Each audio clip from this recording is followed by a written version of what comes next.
All right, good day, everyone. Welcome to this exciting lessons. One of these questions come out in exam. Okay. Now quickly, and the first one says, what is the excretory organ in insects? So these are simple biology questions that are likely to come out in UTME exercise, WAEC examination, and so on and so forth. So if you're writing any O-level examination, IGSC, biology, these questions can likely see them. So let's dive into them quickly. The first one, so what is the excretory organ in insects?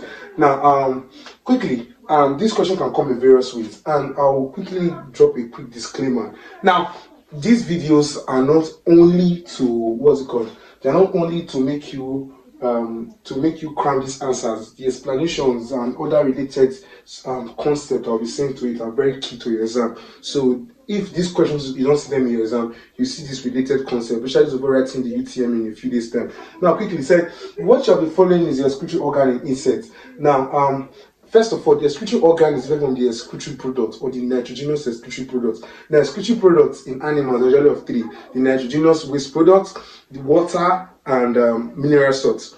Do you get? So, and other related compounds. Well, basically, those three are the main excretory products in animals. Now, for insects, their nitrogenous product is uric acid. Please don't forget that insects, their nitrogenous waste product is uric acid. While the excretory organ that excretes that uric acid with other waste is the Malpighian tubule. The Malpighian tubule is used by insects. The Malpighian tubule is used by myriapodas, millipedes, and so on and so forth. Now, the nephridia is the excretory structure of the earthworm, or is the excretory structure of the annelids, nephridia or nephridium singular. So the nephridia, what's it called? The nephridia, the opening is called the nephridophore. So and so on, or the nephridopore. Now that's that for that. Now, earthworm that uses nephridia for excretion, the main nitrogenous waste product in earthworm is urea, as well as man. Man also, the main nitrogenous waste product in man is urea. Now, uric acid is also the nitrogenous waste product of birds, and what's it called? Other land arthropods trying to conserve water. Organisms that usually try to conserve water excrete uric acid. Okay, you get? Now, contractile vacuole is the excretory organelle of a protozoa or a protist in general. The excretory organelle of a protozoa or a protist, such as amoeba and paramecium, is the contractile vacuole. Now, these organisms, these amoeba, paramecium, they are aquatic, so their waste products usually, or their nitrogenous waste product is ammonia. So obviously, kidneys to vertebrates, and from aves, some reptiles, mammals, they excrete using kidney, and their main nitrogenous waste product is urea. Please don't forget, urea is gotten from the deamination. Urea is gotten from the deamination of proteins. That question came out in UTME some time ago. Okay, it can be tested. If you're writing the UTME examination in Nigeria here, these questions can be these kind of questions they can ask you. Urea is produced from what? Or which of these is a product of deamination? The answer is urea. So I will know that the first one, the answer is A, the Malpighian tubule. The next thing we have to look at is the second question. Now, secondary succession is caused by what causes secondary succession? Now, actually, succession is a process whereby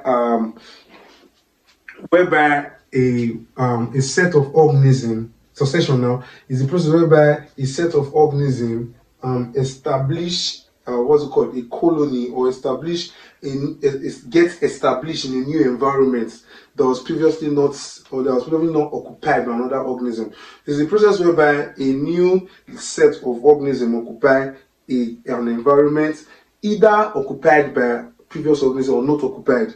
So the process of new community emerging from an environment is called succession. Now, succession can be primary or secondary. What's primary succession? Primary succession is a type of succession. It's the establishment of a colony, establishment of a population, establishment of a community that was not inhabited by any other community before. So, for instance, when life begins to develop in a bare rock, you start to see leaching, you start to see plants, you start to see some small mosses, and so on and so forth. That kind of succession is said to be a primary succession. So succession on a bare rock, or succession on an environment not established by another organism, or not occupied by another organisms or other set of organisms before them, is known as primary succession. Now, succession on the bare rock, succession on the bare ground. Okay. Now, why succession on an environment previously established by a set of organism or a population or community of organism is secondary succession. So for this environment or this farmland, there was a set of organisms there before. There was grasses, there were so on and so forth. Then we had fire outbreak during dry season. Okay, so when there was fire outbreak, the colony or the community was burnt out.